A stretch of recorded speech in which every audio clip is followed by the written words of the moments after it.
Arrest him. For what? He's dangerous. For libel. He's a spy. Father, that man's bad. There's no law against that. There is God's law. Then God can arrest him. While you talk, he's gone. And go he should if he were the devil himself until he broke the law. Drummond, can't you understand that if you take a law like evolution and you make it a crime to teach it in the public schools, tomorrow you can make it a crime to teach it in the private schools?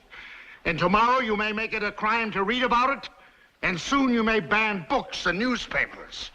And then you may turn Catholic against Protestant, and Protestant against Protestant, and try to foist your own religion upon the mind of man. If you can do one, you can do the other, because fanaticism and ignorance is forever busy and needs feeding. And soon, Your Honor, with banners flying and with drums beating, we'll be marching backward, through the glorious ages of that 16th century, when bigots burned the man who dared bring enlightenment and intelligence to the human mind. Who are you carrying all those bricks for, anyway? God? Is that it? God?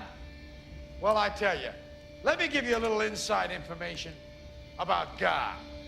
God likes to watch. He's a prankster. Think about it. He gives man instincts. He gives you this extraordinary gift, and then what does he do? I swear, for his own amusement, his own private cosmic gag reel, he sets the rules in opposition. It's the goof of all time. Look, but don't touch. Touch, but don't taste. Taste, don't swallow. And while you're jumping from one foot to the next, what is he doing?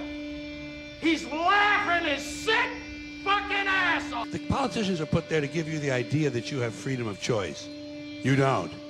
You have no choice. You have owners. They own you. They own everything. They own all the important land. They own and control the corporations. They've long since bought and paid for the Senate, the Congress, the state houses, the city halls. They got the judges in their back pockets, and they own all the big media news, all the big media companies. So they control just about all of the news and information you get to hear. They got you by the ball. You people and 62 million other Americans are listening to me right now because less than 3% of you people read books. Because less than 15% of you read newspapers. Because the only truth you know is what you get over this tube. Right now, there is an entire generation that never knew anything that didn't come out of this tube. This tube is the gospel, the ultimate revelation. This tube can make or break presidents, popes, prime ministers. This tube is the most awesome goddamn force in the whole godless world. And woe is us if it ever falls into the hands of the wrong people. I don't have to tell you things are bad. Everybody knows things are bad. It's a depression. Everybody's out of work or scared of losing their job. The dollar buys a nickel's worth. Banks are going bust. Shopkeepers keep a gun under the counter. Punks are running wild in the street, and there's nobody anywhere who seems to know what to do, and there's no end to it.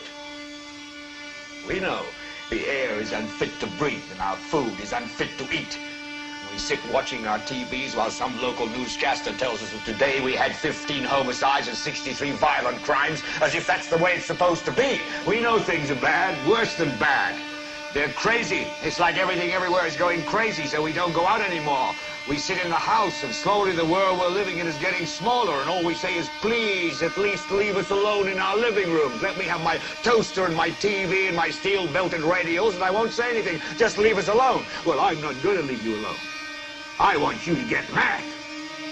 I don't want you to protest. I don't want you to riot. I don't want you to write to your congressman because I wouldn't know what to tell you to write. I don't know what to do about the depression and the inflation and the Russians and the crime in the street. All I know is that first, you've got to get mad. You've got to say, I'm a human being. God damn it. My life has value. You are an old man who thinks in terms of nations and peoples. There are no nations. There are no peoples. There are no Russians. There are no Arabs. There are no third worlds. There is no West. There is only one holistic system of systems. dollars. One vast and immane, interwoven, interacting, multivariate, multinational dominion of dollars. Petrodollars, electrodollars, multi-dollars, Reichmarks, rands, rubles, pounds, and shekels. Some men aren't looking for anything logical, like money. They can't be bought, bullied, reasoned, or negotiated. Some men just want to watch the world burn.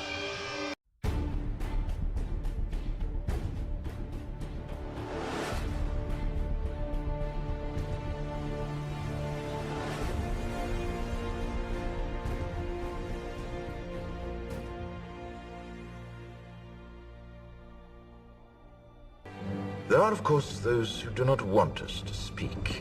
Just let me think. In fact, even now, orders are being shouted into telephones, and men with guns will soon be on their way. It's Chancellor Sutler. Damn it! Why? Because while the truncheon may be used in lieu of conversation, words will always retain their power.